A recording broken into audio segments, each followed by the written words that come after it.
আসসালামু আলাইকুম ওয়া রাহমাতুল্লাহ। আলহামদুলিল্লাহি ওয়া কাফা ওয়া সালামুন আলা ইবাদিহিল্লাযিনা ইসতাফা, আম্মা বা'দ। সুপ্রিয় দিনদার পরহেজগার মুত্তাকি ভাই ও বোনেরা, কাছের ও দূরে দেশ প্রবাসের যারা যেখান থেকে আজকের ভিডিওটি দেখতে আসছেন, সবাইকে অসংখ্য ধন্যবাদ। বন্ধুরা, আপনারা দয়া করে ভিডিওটা শেষ পর্যন্ত দেখবেন, অনেকটাই উপকৃত হতে পারবেন। খুবই কার্যকরী শক্তিশালী একটি আমল শেয়ার করব।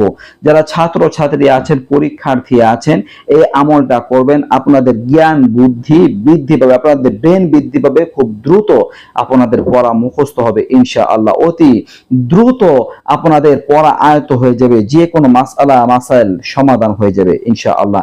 দর্শক, আমাল কোরআন থেকে আপনাদের সাথে এই আমলটা শেয়ার করবে। এটা অনেক কার্যকরী এবং পরীক্ষার অনেকে আমলটা করে ফল পেয়েছেন। দর্শক, আল্লাহ তাআলা সিফাতি নামের একটা আমল আপনাদেরকে জানাবো, এর ফলাফল মিথ্যা হতে পারে না। আল্লাহ তাআলা কোরআনে কারীমের মধ্যে বলেছেন, ওয়ালিল্লাহিল আসমাউল হুসনা ফাদউহু বিহা।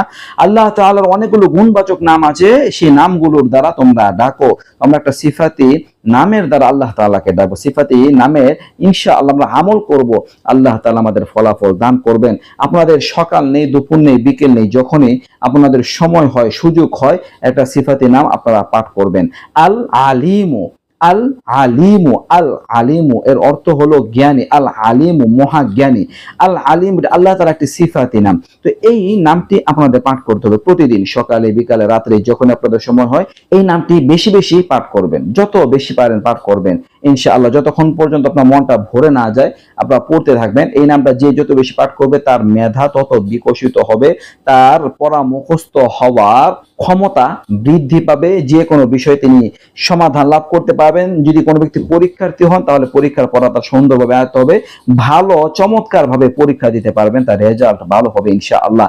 দর্শক, অসাধারণ একটি আমল, আপনারা বিশ্বাস না হলে করে দেখতে পারেন। নারী পুরুষ ছেলে মেয়ে যারা আছেন, মা বাবারা যারা ভিডিওটি দেখেছেন, আপনারা সন্তানদের এই ছোট্ট আমলটির ব্যাপারে শিখিয়ে দিন, সবসময় তারা পাঠ করবে। আল হালিমু, আল হালিমু, আল হালিমু। মেয়েরা মাসিকের সময় বা ফরজ গোসলের সময় শরীর যদি নাপাক থাকে, তখনও এই নামটি পাঠ করা যাবে, কোনো সমস্যা নেই। আশা করি বুঝতে পারছেন। নিত্য নতুন আরো ভিডিও পেতে সবাই পাশেই থাকবেন। আজকে এই পর্যন্তই। আসসালামু আলাইকুম ওয়া রাহমাতুল্লাহ।